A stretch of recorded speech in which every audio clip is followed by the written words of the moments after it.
તો વિદ્યાર્થી મિત્રો, આજે આપણે ધોરણ 11નું 10મી इकाई એટલે કે अजंता गद्यનું स्वरूप છે એને शुरू કરી રહ્યા છે। तो शुरू करते हैं। अजंता अजंता एक विषय बराबर। तो ये जो लिखने वाले हैं भगवान शरण उपाध्याय। इनका जन्म बलिया उत्तर प्रदेश में हुआ। एक मिनट, ओके। इनका जन्म भगवान शरण उपाध्याय, लिखा है अजंता। उनका जन्म है बलिया में उत्तर प्रदेश। साल है सन 1910 और मृत्यु 1982 में हुई। निधन इनका मॉरिशस में हुआ था। साहित्यकार के रूप में देश विदेश के अनेक महत्वपूर्ण संस्थाओं में वे सक्रिय रूप से संबंध रहे हैं। अंतर्राष्ट्रीय ख्याति भी इन्होंने प्राप्त की, यानी कि अंतर्राष्ट्रीय स्तर पर यह भारतीय मनुष्य ने भारतीय विचारधारा का प्रतिनिधित्व इन्होंने किया है। जीवन के अंतिम समय उन्होंने मॉरिशस में ही बिताया और मॉरिशस के राजदूत भी रहे हैं। उन्होंने नागरिक प्रचारणी सभा, काशी द्वारा प्रकाशित हिंदू विश्वकोश के 4 खंडों का संपादन भी किया। भारतीय संस्कृति के स्रोत, गुप्तकालीन संस्कृति, भारत इतिहास के आलोक स्तंभ आदि इनकी प्रमुख रचनाएं, यानी इनकी 4 रचनाएं प्रमुख हैं जो हमें पढ़नी या याद रखनी है। अब हम अजंता के बारे में इन्होंने क्या लिखा, यानी एक प्रवास वर्णन है। ये साहित्य प्रकार कौन सा है? ये गद्य है, गद्य और उसमें प्रवास वर्णन। तो इनके बारे में थोड़ा समझ लेते हैं। प्रस्तुत प्रवास वर्णन में अजंता की गुफा का परिचय मिलता है। इनमें क्या क्या गुफाओं का परिचय तो मिलता है, पर साथ ही चट्टानों को काटकर बनाई गई बौद्ध गुफा अजंता गांव, बौद्ध गुफा है वो कहाँ? अजंता गांव के समीप उत्तर प्रदेश महाराष्ट्र में स्थित है। यानी उत्तर प्रदेश और उत्तर मध्य महाराष्ट्र में है, जो अपनी चित्रकारी के लिए पूरे विश्व में सुविख्यात है। अजंता की गुफा बौद्ध धर्म द्वारा प्रेरित और उनके करुणामय भावों से भरी हुई शिल्पकला और चित्रकला से उत्प्रोत है। तीसरा कि जो भारतीय इतिहास में कला की उत्कृष्ट ज्ञान को दर्शाता है। यूनेस्को ने अजंता को विश्व धरोहर घोषित किया है। यानी प्रवास वर्णन में हम एक तो अजंता की चित्रकारी को समझना है, वहाँ उनका भौगोलिक वर्णन भी हमें समझना है। इसमें कौन से? तो बौद्ध गुफा है। बौद्ध गुफा कितनी दूर है, इसमें चित्रकारी और सुविख्यात तथा शिल्पकला और चित्रकला दोनों, यानी दोनों बातों को हमें समझना है। और भारतीय इतिहास में उसका स्थान क्या है तथा आधुनिक समय में यूनेस्को ने इसे अजंता को विश्व धरोहर में स्थान दिया, यानी वर्ल्ड हेरिटेज साइट पे मानी जाती है।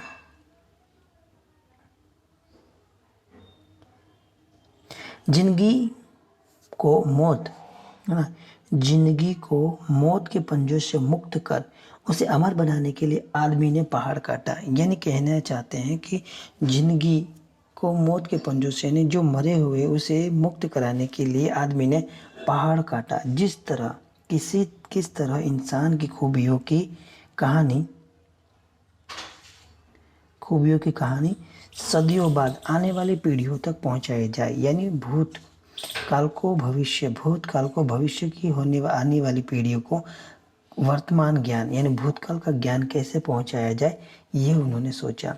उसने चट्टानों पर अपने संदेश खोदे, ताड़ों से ऊंचे और धातु से चिकने पत्थर के खंभे उन्होंने खड़ा किए, यानी गुफाओं बनाई। साथ ही उन्होंने चट्टानों को काटा, उसमें संदेश लिखे, ताड़ से भी ऊंचे पहाड़ों को काटा, चिकने से धातु भी, यानी धातु से उसे पत्थरों को चिकने बनाया और खंभे की तरह बनाया।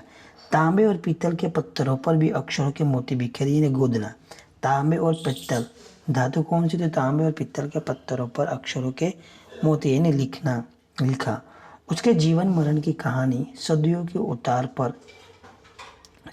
उतार पर सरकती चली आ रही है और जो आज भी हमारे लिए अनामत और विरासत है। अमानत यानी विरासत, दोनों ही पर्यायवाची शब्द है। अमानत और विरासत साथ में प्रयोग किए गए हैं, तो ये ध्यान रखना है। यानी कहने का अर्थ यही है कि जिंदगी मनुष्य ने क्या किया कि अपने जो भूत था यानी भूतकाल को उसने बचाए रखने के लिए, स्मृति को बचाए रखने के लिए उसने पहाड़ काटे, गुफा बनाई। गुफा बनाने के साथ साथ उस गुफाओं में यानी चट्टानों में संदेश लिखे, साथ ही साथ धातु बनाए और अपने रहने के लिए तथा सारा इंतज़ाम इन्होंने गुफा में किया। तांबे और पित्तल के पत्थरों पर भी उन्होंने अपने बारे में लिखा और अपनी कहानियाँ आज से यानी भूतकाल से पूरी वर्तमान काल और वर्तमान काल तक इन्होंने पूरी के पूरे चित्र को यानी कहानियों को इन पहाड़ों में कैद कर लिया। इन्हीं उपायों में एक उपाय था पहाड़ काटना। अपने भूतकाल को यानी भूतकाल की बात वर्तमान तक पहुंचाने यानी बचाए रखने के लिए उन्होंने क्या किया, पहाड़ों को काटा और उसमें अपने भूतकाल की इस बात में सारी बातें यहाँ लिखी।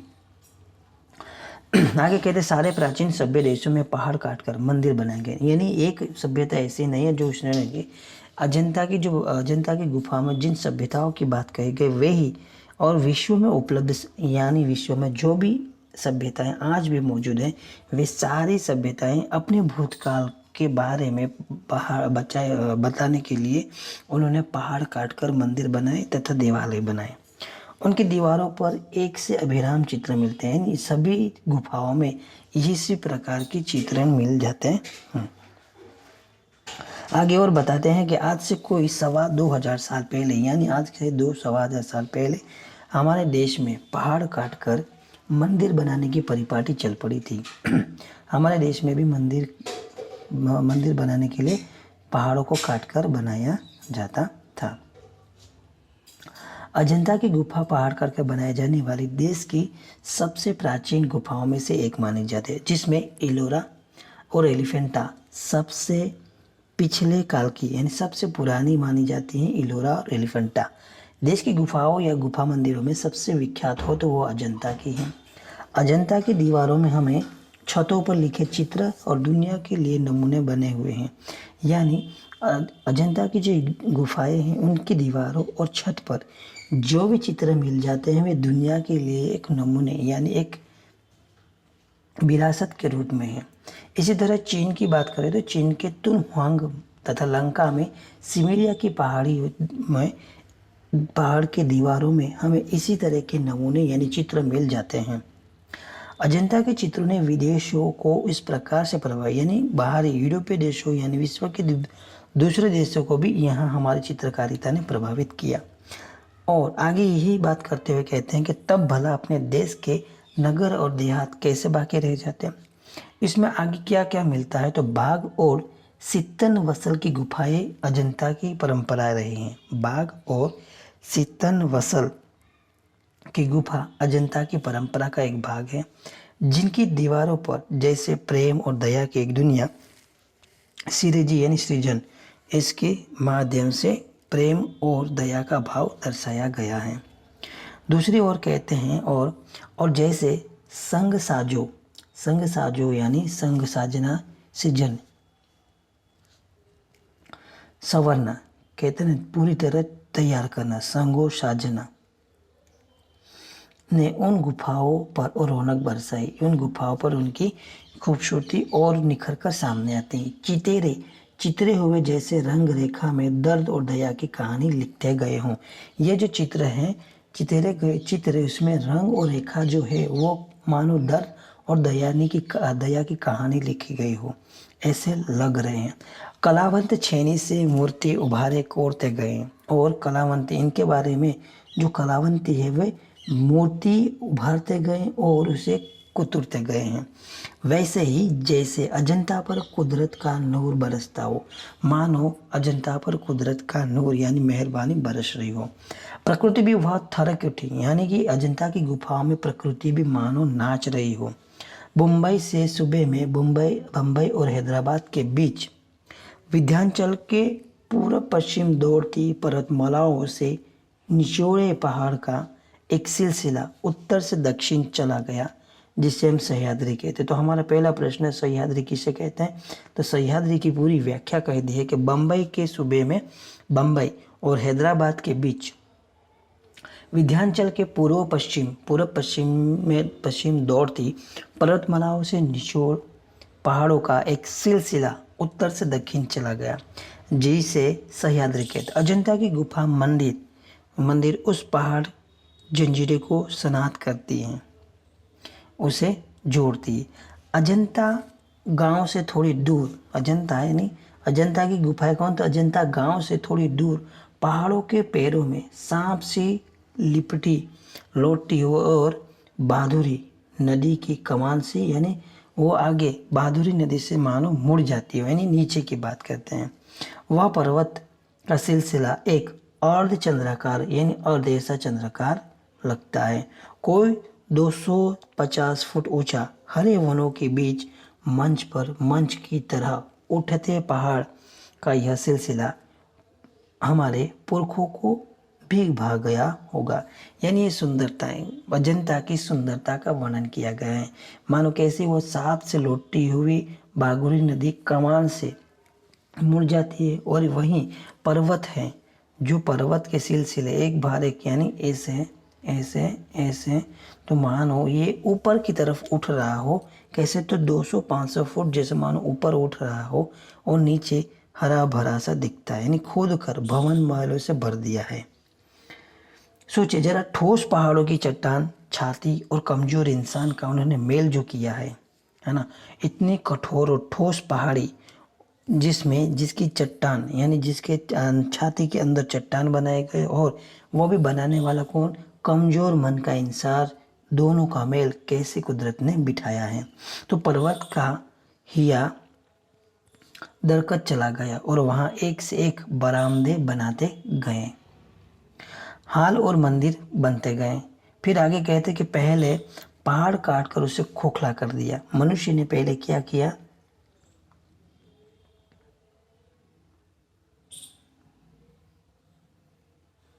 पहले पहाड़ काटकर उस पहाड़ को खोखला कर दिया, फिर उसे सुंदर भवन बना लिए गए, जहां खंभों पर उसने उभारी मूर्तियां विहस उठी।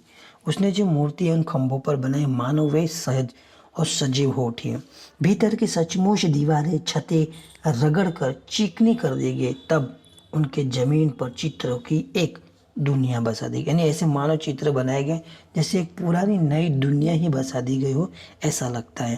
पहले प्लस्तर लगाकर आचार्यों ने उन पर लहराती रेखाओं में चित्र को काया दी, यानी उन्होंने पहले जो पुराना यानी कच्चा काम किया उसे आचार्यों ने पूरी तरह निखार दिया, फिर उन पर रेखाओं को और स्पष्ट कर दिया, जानो मानो उसमें जीव ही डाल दिया हो। फिर उनके चेले ने यानी कलावंत ने, इन्हें कलर काम करने वाले ने कलर करके रंग भर कर उसमें प्राण फूंक दिए।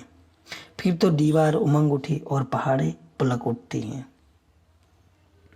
फिर ये चित्रकला है, ठीक है, ये कला यानी इसका चित्रकला यानी गुफाओं का वर्णन है। चित्रकला की बात बाद में करते हैं। जो कितने जीवन बरस पड़ा है इन दीवारों पर, यानी इनमें जो दीवारों पर जीवन कैसे जी उठा है, जैसे फसाने अजायब का भंडार खुल पड़ा हो, कहानी से कहानी टकराती चली गई हो। बंदरों की कहानी, हाथियों की कहानी, हिरणों की कहानी, क्रूरता और भय की, दया और त्याग की कहानी, जहाँ बेरहम और वही दया का भी समुद्र उमड़ पड़ता है। यानी यहाँ दोनों मेल है, एक तो बंदरों की कहानी, हाथियों की कहानी, हिरणों की कहानी, क्रूरता और दया के दोनों भाव की कहानी, क्रूरता और भय की, दया और त्याग की, बेरहम और दया के समुद्र जानो यहाँ उड़ेल पड़ता है। यहाँ पाप भी मिल जाता है, यहाँ क्षमा का स्रोत भी फूट पड़ता है। राजा और कंगाल, विलासी और भिक्षु, नर और नारी, मनुष्य और पशु, सभी कलाकारों के हाथ माने सृजन, मानो वे क्या नई रचना बना रहे हों। हैवान की हैवानी को इंसान की इंसानियत से कैसे जीता जा सकता है, कोई अजंता में जाकर देखे। यानी कि गुफा का वर्णन यहाँ तक हो रहा है। बुद्ध का जीवन हजारों धाराओं में होकर बहता है। जन्म से लेकर निर्वाण तक उनके जीवन की प्रधान घटनाएं कुछ ऐसे लिख दी गई की आंखें अटक जाती हैं, हटने का वहाँ से नाम नहीं लेते। आगे और कहते हैं, यह हाथ में कोमल लिए बुद्ध खड़े हैं। कोमल यानी कमल, सॉरी, कमल लिए जो बुद्ध की यानी छवि है। इस छवि छलक पड़ती, उभरे नयन की ज्योत पसरती जाती हैं। जो उसकी आंखें हैं मानो वो अपना प्रकाश, आंखों से प्रकाश फैला रही हूँ। यह यशोधरा है। वैसे ही कमल नाल धारण किए त्रिभंग में खड़ी है। वो कमल नाल पकड़ के खड़ी हो और त्रिभंग की मुद्रा में खड़ी है। कौन? तो यशोधरा। और यह दृश्य कौन सा? तो महाअभिनिष्क्रमण का, जिसमें यशोधरा और राहुल निद्रा में खोए हैं। गौतम दृढ़ निश्चय पर धड़कती हियों को संभालते हैं। यह नंद है। यह चित्र में जो वर्णन किया गया वही गुफा में जो वर्णन है वही चित्र की वर्णन यहाँ करते हैं। अपनी पत्नी सुंदरी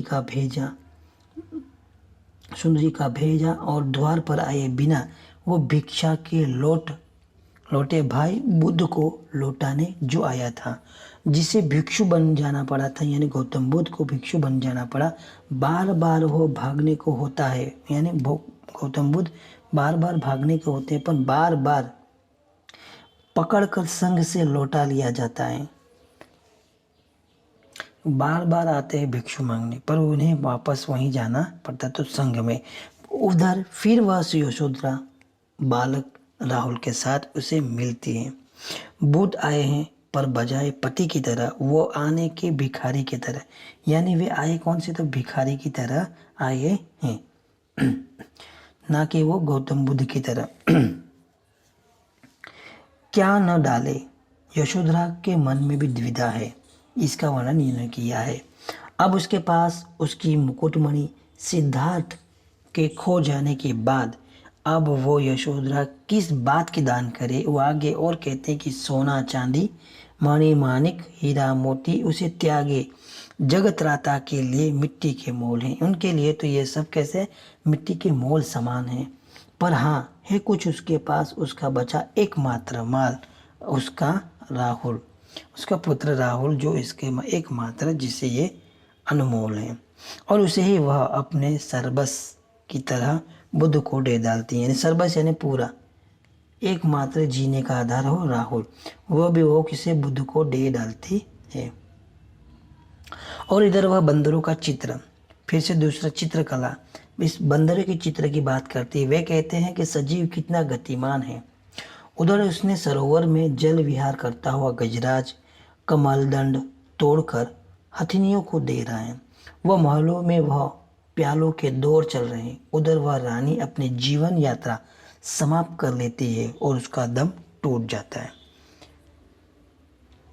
खाने खिलाने, बसने बसाने, नाचने गाने, कहने सुनने, वन नगर, ऊंच नीच, धनी गरीब के जितने नज़ारे हो सकते सब आदमी अजंता की गुफाओं के इन दीवारों में हमें देखने को मिल जाते हैं।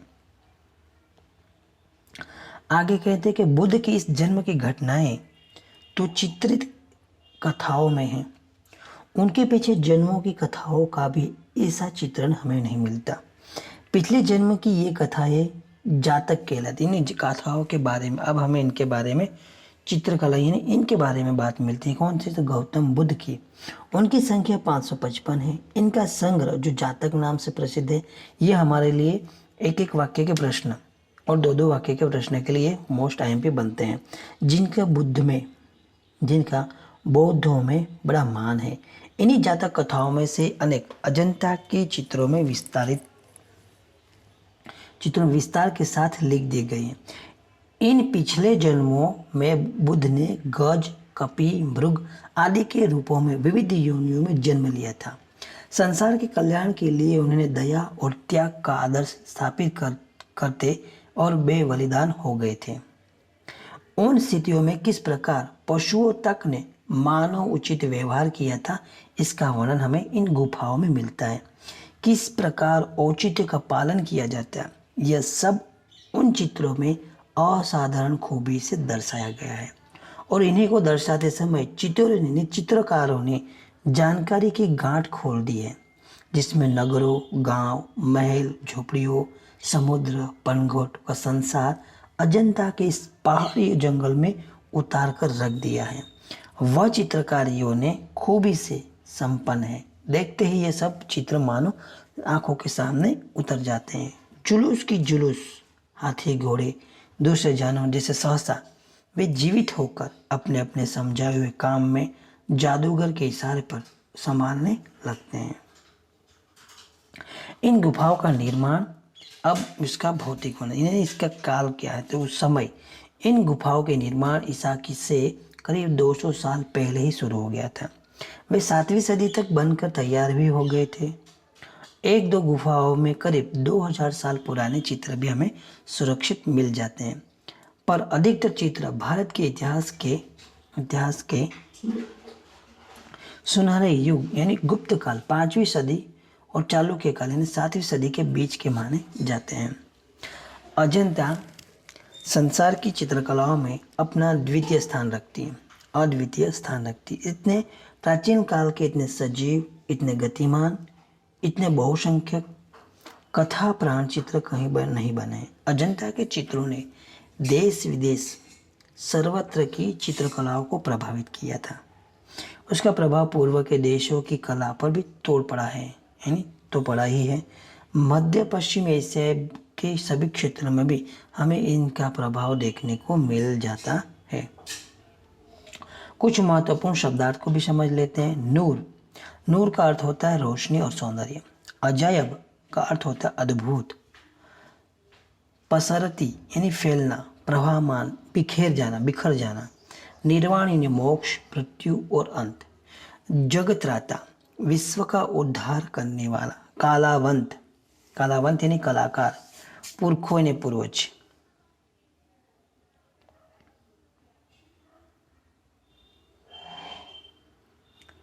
हमारे देश में पहाड़ काटकर मंदिर बनाने की परिपाटी कितनी पुरानी है? 2000 साल पुरानी। ख 2.25 पुरानी। 3.25 साल पुरानी और 3000 साल पुरानी। जवाब होगा कौन सा? 2000 साल पुरानी। अजंता की गुफाएं किस पर्वतमाला में स्थित है? पर्वतमाला कौन सी? सह्याद्री, अरवल्ली, सातपुड़ा या पूर्व घाटी? तो कौन सी आएगी? सह्याद्री। कौन सी आएगी? सह्याद्री। तीसरा प्रश्न, अजंता की गुफा के समीप कौन सी नदी है? नर्मदा, बाघुरी, सरयू या विश्वामित्र? कौन सी आएगी? बाघुरी। बराबर। कौन सी? तो बराबर बाघुरी, जो सांप की तरह कोण में यानी मुड़ जाती है। अजंता की गुफा में किसके जीवन की घटनाओं का चित्र मिलता है? ये तो सबको आएगा ही। शिव, महावीर, कृष्ण और बुद्ध। कौन सा? तो बुद्ध। तीसरा, अजंता की गुफा के चित्र किस काल के हैं? गुप्त काल, मौर्य काल, युग काल? यह टफ प्रश्न है। अजंता की गुफा के चित्र किस काल के माने जाते हैं? कहें क्या मैं लास्ट में कहा गुप्त काल, मौर्य काल, युगल काल या सल्तनत? कौन सा आएगा? तो आएगा गुप्त काल। एक एक वाक्य के प्रश्नों को भी देख लेते हैं। आदमी ने जिंदगी को अमर बनाने के लिए किया उन्होंने पहाड़ काट के, पहला ही विधान है। और आदमी ने जिंदगी को अमर बनाने के गुफाओं को काट कर उसमें चित्र बनाने शुरू कर दिए हैं।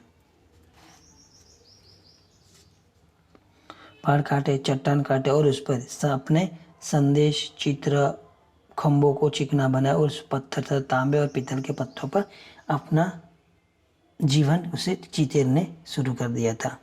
दूसरा, अजंता के चित्रों की नकल कहाँ मिल जाती है?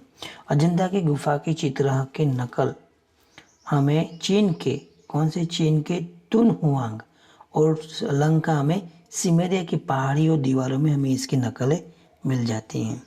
तीसरा प्रश्न, यशोधरा ने बुद्ध को भिक्षा में क्या दिया? तो सबको पता है, पुत्र राहुल को दे देते हैं। जातक कथा किसे कहते हैं? तो बुद्ध के पूर्व जन्म की जो कहानी है उसे हम जातक कथा कहते हैं। अजंता की गुफाओं का निर्माण कब शुरू हुआ था? तो ईसा के करीब 200 साल पहले ही शुरू हो चुका था। दो वाक्य में अजंता की गुफाओं का निर्माण किस प्रकार किया गया है? दो वाक्य किस प्रकार? तो अजंता की गुफाओं का निर्माण पहाड़ काटकर बनाई गई, पहले पहाड़ काटकर खोखला कर दिया गया, फिर उसमें सुंदर भवन बनाए गए, खम्भों और मूर्तियों को चितरे गए, फिर उसे चिकना बनाया गया और साथ में दीवार और छत को रगड़ कर चिकना कर उस पर भी चित्र बनाए गए हैं।